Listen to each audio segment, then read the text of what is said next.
Elle s'appelle Gigi. Voilà mes amours, il y a Nana. Voilà, petite séquence en famille. En famille. Est-ce que toi aussi tu as remarqué que beaucoup de youtubeuses ont adopté un chiot ces derniers temps? Des millions d'abonnés suivent leurs aventures avec leur loulou, mais derrière les stories mignonnes se cache une réalité dont personne ne parle. La vérité, c'est qu'un chiot ne se résume pas à des câlins ou des photos mignonnes sur Instagram. Tu rentres chez toi et tu découvres la réalité. Objets mâchouillés, accidents, nuits agitées, tout ça parce que personne ne t'a appris à te préparer à cette aventure. Le plus surprenant, c'est que malgré leur influence, ces youtubeuses perpétuent souvent des pratiques qui peuvent mener à l'échec. Alors aujourd'hui, on va voir si ce sont vraiment de bonnes maîtresses pour nos loulous. Dans cette vidéo, pas de jugement. On analyse d'abord ce qui marche et ce qui ne marche pas chez ces youtubeuses. Et ensuite, je vous donne 10 astuces simples et rapides à mettre en place à la maison avant d'accueillir votre chiot. Parce qu'être attentionné, c'est bien, mais être préparé, c'est mieux. On commence par l'atelier de Roxane qui a adopté un chiot du nom de Nana. Premier bon réflexe, le plaid avec les odeurs de la fratrie collé contre elle pour le premier trajet. Ça permet au chiot de se sentir en sécurité et de bien vivre ce premier trajet en voiture loin des siens. Deuxième bon réflexe, avoir un environnement calme à la maison pour quand elle arrive. Les enfants ne sont pas surexcités, ils sont à l'écoute du chiot et d'ailleurs les premières interactions sont super positives. Oups, câlin au niveau de la tête ou des oreilles. Chez un chien, c'est vraiment pas très agréable, donc c'est à éviter. L'environnement permet des moments de calme et de jeu en autonomie. Et quand il y a jeu, les jeux sont systématiquement à hauteur de la tête du chiot. Donc ça, c'est top. Elle m'avait dit, Ninou, moi, les chiens, je connais, il y a des règles. Et les règles, c'est les règles. Et donc la première règle, c'était le chien n'ira pas sur le canapé. Et Roxane est forte. Loupé, on vient de voir un des 10 conseils non appliqués. Et vous allez voir avec l'exemple de Natou que autoriser son chiot à venir sur le canapé, ça peut être très positif, mais aussi avoir son lot de surprises. Oh, elle est trop mignonne.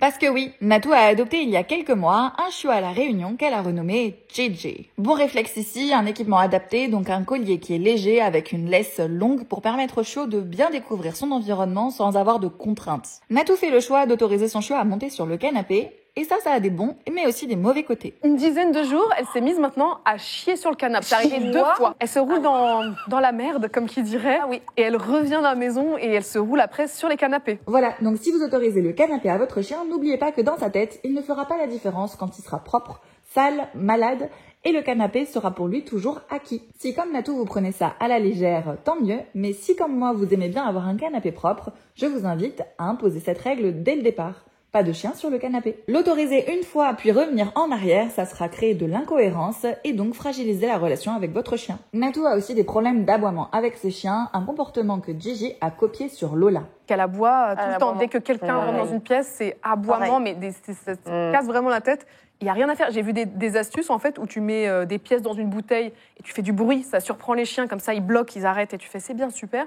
Mais ça, il n'y a rien qui marche. Alors non, mettre des pièces dans une bouteille et la secouer, ça ne vise pas à surprendre le chien, mais bien à lui faire peur. C'est donc une astuce à ne surtout pas mettre en place avec votre loulou. Une classe en ligne super bien faite qui permet à la fois de renforcer la relation avec votre chien et de lui apprendre à se taire par coopération, c'est bien sûr la classe en ligne Chut le chien de Pauline de Barba, alias Déclic et des chiens. Je vous mets le lien dans la description, ce n'est pas un lien affilié, mais bien un véritable coup de cœur. Et donc, j'ai complètement craqué, et depuis, ça fait 10 mois qu'elle détruit ma maison. Et oui, les destructions, c'est vraiment le premier truc qu'on entend quand on entend des anecdotes avec des chiots, et c'est pourtant largement évitable.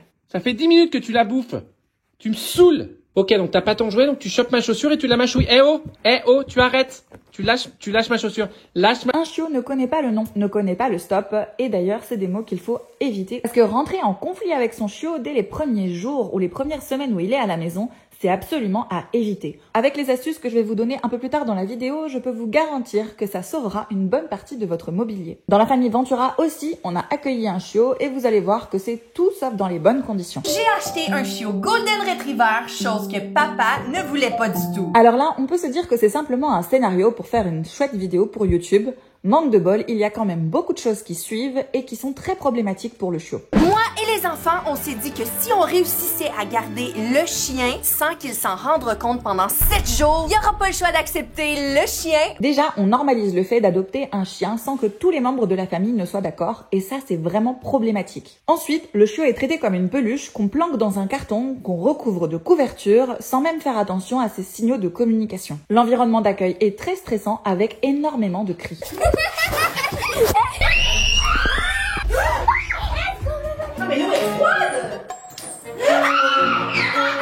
Hey, mais je t'avais rapporté à l'animalerie, toi.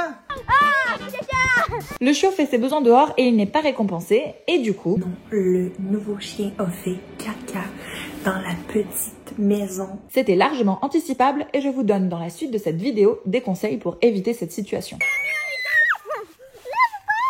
On l'appelle Ronaldo. Mais non, c'est une fille. Laisser un chiot jouer avec les moufles d'un enfant qui pousse des cris aigus, c'est super dangereux. Les cris aigus stimulent votre chiot et le poussent à reproduire cette action par jeu. Il faut donc apprendre à votre enfant à se poser, ne surtout pas crier, repousser gentiment le chien et se détourner de lui pour lui faire comprendre que cette action n'est pas du jeu et que ce n'est pas ok.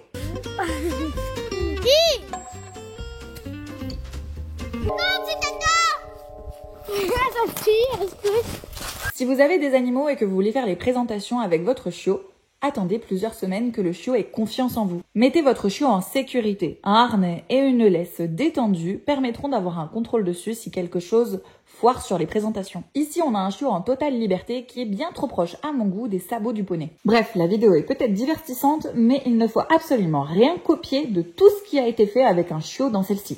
Et côté Camille élevée alors, ça donne quoi? Avec Camille, ça faisait des mois qu'on voulait adopter un petit toutou. Que c'est un chien qui perd pas ses poils, qui est facile à éduquer et qui est pas du tout têtu. Et surtout, qui est extrêmement trop beau. On se rend bien compte ici qu'il y a déjà eu une réflexion de sélection du chiot par rapport au style de vie du couple. Alors même si aucun chien n'est facile à éduquer ou têtu, on peut déjà noter ce bon point. Toutes ces images de nous qui allons devenir un peu parents. Vous allez voir qu'il y a énormément de choses qui ont été mises en place par le couple avant l'arrivée du chiot, et oui, un peu comme des futurs parents. Les jouets pour le chiot sont choisis en avance et même testés pour être sûr que ça lui corresponde. On oublie les balles de tennis dont la surface peuvent abîmer les dents du chiot et on choisit, comme eux, une balle en caoutchouc avec une surface beaucoup plus lisse. Pour le collier, on choisit bien sûr un collier léger et facile à nettoyer. Le harnais, quant à lui, demande un peu plus de travail pour habituer le chiot à le porter et surtout à l'enfiler. Le choix d'une laisse longue est super pour un chiot et on valide le format rond. Ça évite de se faire mal aux mains. Prendre une médaille pour votre chiot est un super bon réflexe, mais ne mettez pas son prénom dessus, car ça facilite le vol. Vous pouvez simplement mettre un numéro de téléphone et votre nom à vous. Pour le tapis, très bon choix, un tapis déhoussable pour pouvoir le nettoyer en cas d'accident. Pour le premier trajet en voiture, c'est ok de prendre votre chiot sur les genoux, même si vous avez prévu un petit coin pour lui tranquille à l'arrière de la voiture. Si vous voyez que votre chiot est détendu sur les genoux, vous pourrez bien sûr le passer dedans. Mettre le futur tapis qu'il aura à la maison dans le contenant pour la voiture, c'est une super astuce. Oh, le canapé. Et je crois qu'il faut que ce soit non, hein. Non, que là-dessus. Non, mais par contre, là, le mini endroit, ouais, je... Encore un très bon réflexe ici, on ne gronde pas, on anticipe et on protège. Oh, le petit loulou, il joue. Oui. Le petit loulou, il joue, quoi. Mais oui, il joue avec mon doudou. Ça y est, c'est devenu le sien. C'est le truc qu'il aime le mieux trimballer. Décidément, Camille s'est super bien préparée. Elle a donné à son chiot un doudou avec son odeur. Résultat, bien sûr, c'est son doudou préféré et celui avec lequel il passe de plus de temps. Cette astuce permet à votre chiot d'être rassuré avec un objet qui a votre odeur. Voilà, on a passé une nuit un peu difficile au début parce qu'il a beaucoup aboyé pendant 20 minutes et après il est allé dans son panier qui était dans le couloir juste là. Donc franchement c'est cool, on a hâte de voir ce soir s'il aboie ou pas du tout. Faut juste qu'on lui apprenne à être un peu solo quoi, parce que ça va arriver quand on va faire des courses, quand on va faire chic. Et oui, les premières nuits sont souvent difficiles. Votre chiot change d'environnement et n'a plus ses frères et sœurs ni sa maman. Il faut donc s'armer de patience pour l'aider à mieux vivre ces moments de solitude. Passé. Les amis, jour 3, là il renifle partout. Et on est trop content parce que vraiment il l'apprend, il découvre. Un peu en balade, on le laisse renifler plein de trucs parce que... Autre bon réflexe, laisser son chiot renifler des choses en balade avec une laisse qu'on tient longue. J'essaie de lui apprendre un peu, pas plein de choses en même temps, mais des choses cool. En vrai, le assis pour le coup, franchement, on est trop content. Pour les apprentissages, le assis est effectivement la première chose à laquelle on pense, mais ce n'est absolument pas une priorité. Je vous en dis plus par la suite dans les conseils. J'ai un peu peur d'un truc, c'est que on a une table en verre et ça va, il gère bien le tournant, mais il glisse un peu. Mais j'ai peur qu'il se la prenne en vrai, elle est super. Autre bon réflexe, observez votre chiot une fois qu'il est arrivé à la maison. Quand vous voyez qu'il y a une situation dangereuse, protégez-le.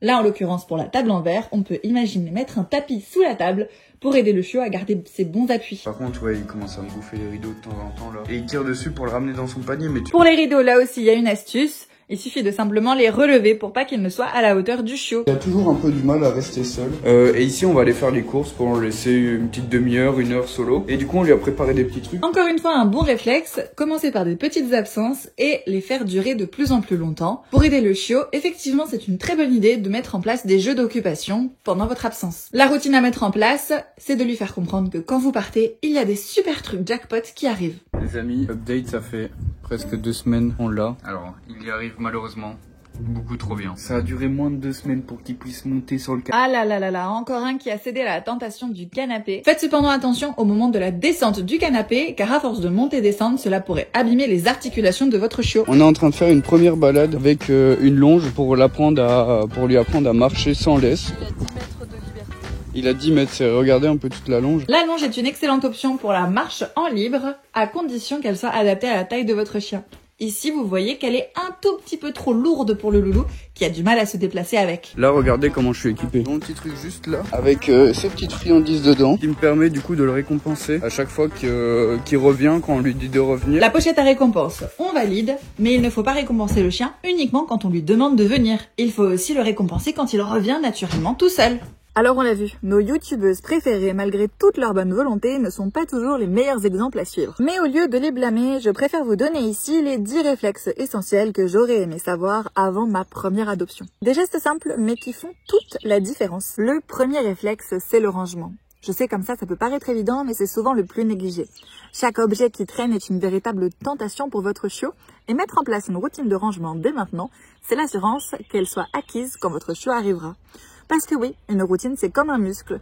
Plus vous vous entraînez et plus ça sera facile de le mettre en place quand votre loulou sera là. Un chargeur qui traîne, une chaussure mal rangée et paf, l'accident est vite arrivé. Le deuxième bon réflexe, c'est de sécuriser l'espace. Imaginez que vous allez accueillir un enfant de 2 ans chez vous et anticiper. Les câbles électriques dans une gaine, la poubelle dans un placard et le meuble auquel vous tenez sécurisé. Ça peut vous paraître du travail comme ça, mais ça coûte toujours moins cher que des dégâts, ou bien pire, une visite chez le vétérinaire. Le troisième réflexe, et c'est capital, définissez des règles avec tous les membres de la famille avant l'arrivée du chiot à la maison. Et ces règles ne doivent pas être juste dans votre tête, mettez-les sur le papier. Qui a le droit de monter sur le canapé? Quelles pièces sont interdites? C'est essentiel que tout le monde à la maison soit aligné. Parce qu'un chiot qui reçoit des informations contradictoires, c'est un chiot perdu. Le quatrième réflexe, c'est de bloquer au minimum 2 semaines à la maison après l'arrivée du chiot. L'objectif, 0 erreur. Pas de pipi dedans, pas de destruction, pas de mauvaises habitudes, c'est comme un nouveau projet. Les premières semaines définissent la suite. En étant là pour votre chiot dès le début, vous installez des rituels solides et vous pouvez apprendre la solitude progressivement. C'est un travail qui paiera sur le long terme. Cinquième réflexe, analysez votre routine. De 7h à 8h, petit déjeuner, de 8h30 à 17h, travail, notez tout sur un papier. Puis identifiez les moments qui devront changer. Cette pause déjeuner deviendra peut-être une balade. Ce jeudi soir en terrasse avec des amis deviendra peut-être une séance d'éducation. C'est en anticipant ces changements que votre chiot s'intégrera naturellement dans votre vie au lieu de la bouleverser. Sixième réflexe, oublie le assis ou le couché. Les vrais premiers apprentissages, c'est ceux qui mettent ton chien en sécurité et qui te rendent la vie confortable. À mon sens, c'est viens vers moi quand tu as peur. Reste sur le trottoir quand on marche. Reste les 4 pattes au sol pour dire bonjour. Mais pour toi, ça peut être différent. Fais une liste personnalisée de ce qui te semble indispensable. Pour la constituer, regarde ce qui compte vraiment pour toi dans ton quotidien. Tu peux bien sûr t'inspirer de toutes les situations dans lesquelles un chien t'a potentiellement agacé. Et voilà, tu as de quoi faire ta feuille de route personnalisée. Septième réflexe, apprends à connaître ton futur compagnon avant qu'il arrive à la maison. Et pour ça, discute avec l'éleveur ou le refuge pour en savoir un peu plus sur lui. Certains te fourniront même des vidéos. Et là, ça va être intéressant de voir, est-ce qu'il est plutôt aventurier ou plutôt timide? Est-ce qu'il préfère l'action ou le calme? Ces informations sont une carte routière pour votre future relation. Huitième réflexe, équipez-vous intelligemment. Maintenant que vous en savez un peu plus sur votre futur chien et surtout sur vos attentes, vos besoins et votre futur quotidien à deux, vous allez pouvoir investir dans du matériel adapté à vos besoins. Vous allez donc mieux savoir quel jeu acheter, quelles récompenses prévoir et quel matériel sera vraiment utile. Pas besoin de dévaliser l'animalerie ou de faire péter la carte bleue sur internet, juste de choisir avec précision. 9e réflexe, c'est que je tiens à rappeler, en cas de doute, rapprochez-vous d'un pro. Surtout si c'est votre premier chiot ou chien et que vous voulez vraiment bien faire. Être accompagné par un pro, c'est comme un GPS. Ça vous emmène à la bonne place et ça vous permet d'éviter les mauvaises routes. Vous pouvez aussi d'ailleurs faire appel à un professionnel pour vous aider à choisir l'éleveur de votre futur chiot ou bien vous accompagner dans un refuge pour choisir votre futur chien. Un bon professionnel vous aidera à choisir le compagnon qui sera adapté à votre style de vie. Et le 10e et dernier réflexe, acceptez que rien ne sera parfait, même si vous vous donnez à 200%. L'adaptation prend du temps et c'est normal, alors reposez-vous bien avant l'arrivée de votre loulou et armez-vous de patience. L'arrivée d'un chien à la maison, c'est comme apprendre une nouvelle langue, il y aura des erreurs et des frustrations, mais tellement de moments de joie. Maintenant que je vous ai donné tous ces conseils, j'aimerais vous raconter une anecdote personnelle. La semaine dernière, je me suis rendue à la SPA de Bergerac et j'ai été encore une fois surprise et choquée de voir le nombre de chiots qui sont présents dans ce refuge. Portée involontaire de la part de particuliers, saisie sur élevage, saisie pour maltraitance, saisie chez un particulier qui s'est laissé déborder par les événements et qui a laissé des chiens se reproduire à des échelles incroyables, il y a beaucoup trop de jeunes animaux qui peuplent les refuges. Et je ne parle même pas de tous ces jeunes chiens adultes parfaits qui sont en refuge pour des mauvaises excuses de leurs humains. Que ce soit suite à un décès, suite à un divorce, suite à un déménagement, on n'imagine pas le nombre de chiens parfaits qui sont en refuge. Alors si vous n'avez pas de critères d'âge et que vous êtes prêt à vraiment vous investir côté éducation canine, n'oubliez pas l'option d'adopter un chien un peu plus âgé qu'un chiot, mais quand même dans la fleur de l'âge. Cette vidéo n'est pas là pour vous décourager, bien au contraire. Je voudrais et je vous souhaite de réaliser votre rêve d'adoption. Et je veux que cette histoire soit belle du début jusqu'à la fin. Les 10 réflexes que je vous ai donnés aujourd'hui, ce ne sont pas des conseils en l'air. C'est la différence entre un chien dans une famille dépassée qui finira potentiellement sa vie dans un box à la SPA et un chien qui vit sa meilleure vie dans une famille préparée et aimante. Alors oui, continuez de suivre vos youtubeuses préférées. Mais avant d'adopter, prenez le temps. Appliquez ces réflexes. Préparez-vous. Parce qu'un chiot n'attend pas de vous des millions de vues. Il attend juste une famille prête qui partagera avec lui le restant de ses jours. Dans la prochaine vidéo, on plongera dans l'analyse complète des croquettes sans céréales. Prenez soin de vous, prenez soin de vos loulous et à très vite pour une nouvelle vidéo.